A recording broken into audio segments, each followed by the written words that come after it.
안녕하십니까 여러분, 최인용 세무사입니다. 오늘은 상속세 신고 꼭 해야 되는지, 안 하면 어떤 불이익이 있는지, 또 상속세 10억 이하면 안 해도 되는 거 아니야 이렇게 생각하시는 분들이 있는데요. 아닙니다. 상속세 신고 하는 게 유리하신 분들도 있습니다. 상속세 신고 기한을 놓친 것 같은데 어떻게 해야 되나 라고 생각하시는 분들이요, 다시 신고할 수 있는 방법도 있습니다. 오늘 여러분들하고 상속 신고로 절세하는 방법에 대해서 같이 한번 나눠보도록 하겠습니다. 상속세 신고는요, 부동산, 자산 이런 것들이 있죠. 상속세 신고를 누가 하느냐, 여기에 대해서는 대상이 있습니다. 대상은 거주자나 비거주자 모두 해당이 되고요. 금액적으로 모든 자산이 다 합해서 10억 이상인 사람은 상속세 신고를 해야 됩니다. 두 부모가 살아계시다가 한 부모님이 먼저 돌아가시면 10억 이상이면 신고를 해야 돼요. 근데 모든 자산이 한 부모인 경우에는 5억 이상인 경우에만 신고를 하면 됩니다.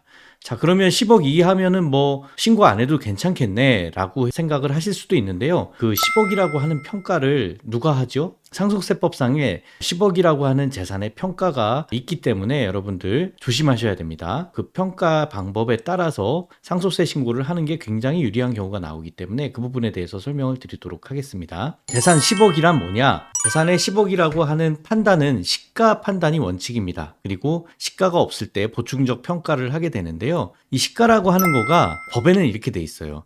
일단은 불특정 다수 간에 거래가 되는 가액이 시가다. 그리고 상속 개시일, 돌아가신 날 전후 6개월 이내의 기간의 가액을 말한다 라고 돼 있습니다. 시가 평가는 거래가 되는 가액이면 되는데 그 가액을 잘 모를 수가 있잖아요. 아파트 같은 경우에는 거래가 많이 되고 또 현금도 거래가 많이 되니까 시가로 판단하는 게 좀 쉬운데, 단독주택이라든가 토지라든가 이런 것들은 좀 어렵죠. 그런 것들에 대해서는 납세자나 세무서장이 재산평가심의위원회에 요청을 해서 그 가액도 시가로 포함이 될 수가 있습니다. 그리고 상속세는 10년 이내에 증여한 재산도 포함을 해서 신고를 해야 되기 때문에요. 재산에 대한 10억이라는 기준이 굉장히 중요합니다, 여러분. 가액까지 포함을 해서 현재 상속재산이 별로 없어도 예전에 증여한 재산이 많다고 하면 상속세 신고를 해야 됩니다. 그럼 재산별로 시가가 어떻게 평가가 되는지를 한번 살펴보도록 하겠습니다. 자산별로 시가 판단. 먼저 아파트는요, 매매사례가액이라고 하는 가액이 나오죠. 실거래가가 공시되는 그런 사이트가 있어서 월별로 언제 계약이 얼마가 됐다라는 금액이 나옵니다. 아파트는 그래서 시가 판단이 좀 쉬운 편이에요.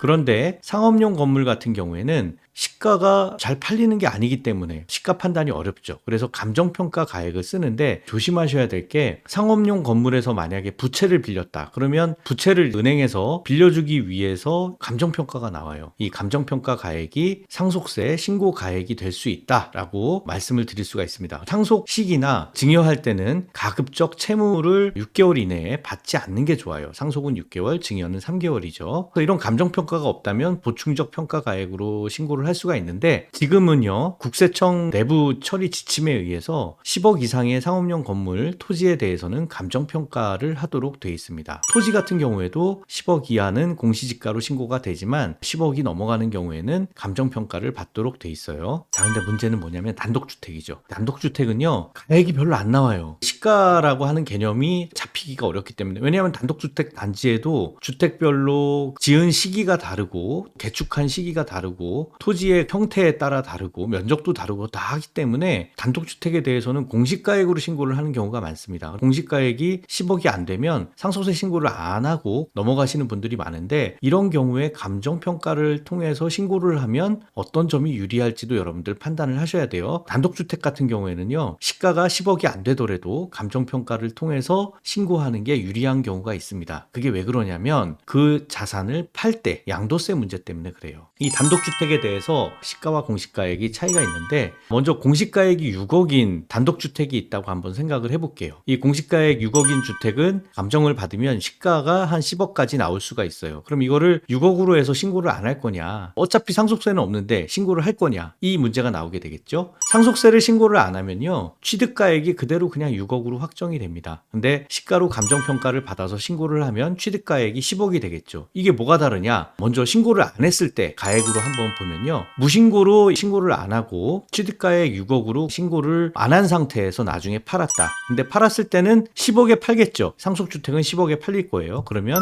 6억과 상속주택이 팔린 10억과의 차익인 4억에 대해서 양도소득세를 내야지 됩니다. 4억을 낸다는 게 아니라 4억의 양도 차익에 대해서 양도소득세를 내겠죠. 특히 이제 단기간에 판 경우에는 양도세 세율이 높아요. 상속주택은 상속이 될 때 취득한 걸로 보기 때문에 단기 양도에 대한 부분도 문제가 될 수가 있습니다. 그러니까 신고를 높여서 하는 게 유리할 수가 있겠죠. 상속주택을 시가 10억으로 감정을 받아서 신고를 했다. 이 경우에 양도세는 얼마죠? 빨리 팔아도요, 상속주택을 처분할 때 10억으로 똑같이 처분한다면 양도소득세는 0이 나와요. 대체로 신고를 안 하는 게 유리한 경우가 많지만 토지나 건축물 이런 것들이 있을 때는 양도소득세를 절세하기 위해서 상속세를 미리 신고를 하는 게 유리합니다. 그런 자산들이 좀 어떤 게 있을까요?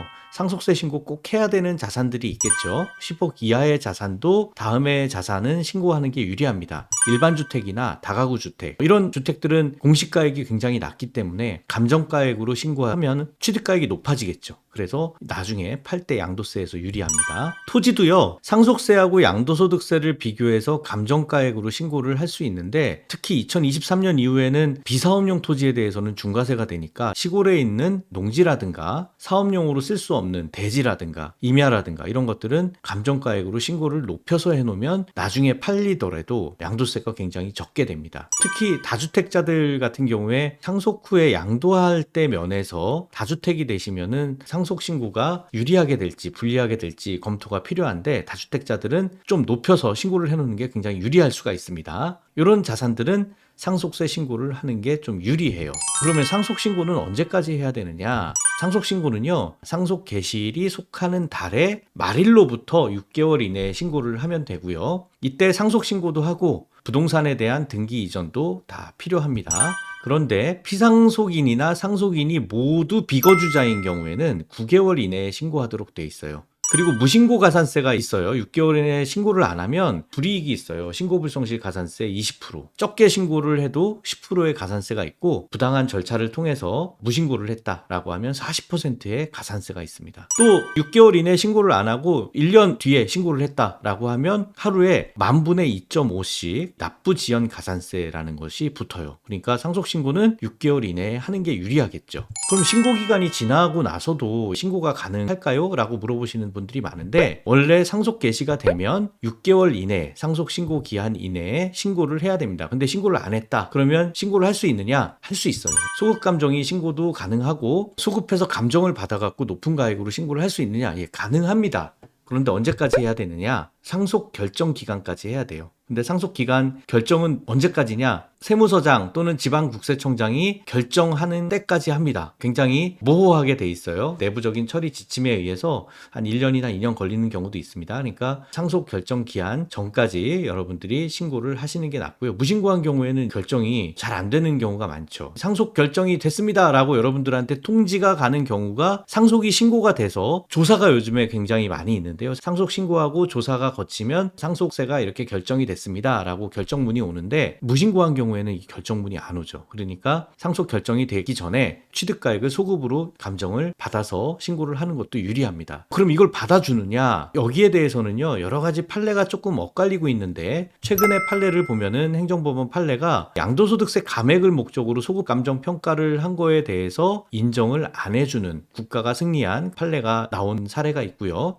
2020년도 최근 판례죠. 여기에 대해서는 감정가액 자체는 객관적이고 합리적인 방법으로 평가만 하면 되는 거고, 여기에 대해서 기준이 되는 실거래가에 인정이 된다라고 한다면 인정을 해주는 판례들도 엇갈리게 나오고 있습니다. 대법원 판례도 마찬가지로 요건을 따져서 그 기간에 제대로 된 평가를 했다라고 하면은 그걸 인정해주는 판례들이 나오고 있습니다. 그래서 신고 기간이 지나도 감정을 받아서 제대로 신고를 하면 인정을 받을 수가 있습니다. 여러분, 없는 건 아니에요. 신고 기간 내에 신고하는 게 가장 유리한데, 특히 이제 상속 개시 후 6개월 이내에 신고하는 신고하는 게 가장 유리한데요. 상속신고가 쉽게 보시면 안 됩니다. 10년 이내에 증여한 걸 봐야 된다고 그랬죠. 그러려면 10년 이내에 통장 내용을 다 봐서 여러분들이 부모님하고 거래를 한 내역이 있는지 이런 것들도 판단을 해야 돼요. 이게 생각보다 시간이 많이 걸리고 10년치 은행 자료 준비하는 데만 한 달 이상이 소요가 됩니다. 증권도 있고 해외 자산도 있고 그러면 더 복잡하겠죠. 상속세 신고 준비 6개월이 여러분들이 마음 추스리고 상속 준비하는데 한두 달 걸리고 그러면 실질적으로 몇 달 안 남아요. 그래서 미리미리 좀 준비를 하시는 게 좋은데요. 신고 기한 내에 채무나 매매 이런 것들을 다시 채무를 얻거나 매매를 하게 되면 6개월 이내에 이런 채무나 매매 등을 통해서 매매 사례가액이 생기잖아요. 시가가 생기기 때문에 신고 기간 내에는 채무를 얻거나 매매를 하는 게 불리합니다. 안 하시는 게 유리하겠어요. 그리고 상속 전에 미리 준비하는 것이 가장 유리합니다. 자, 여러분,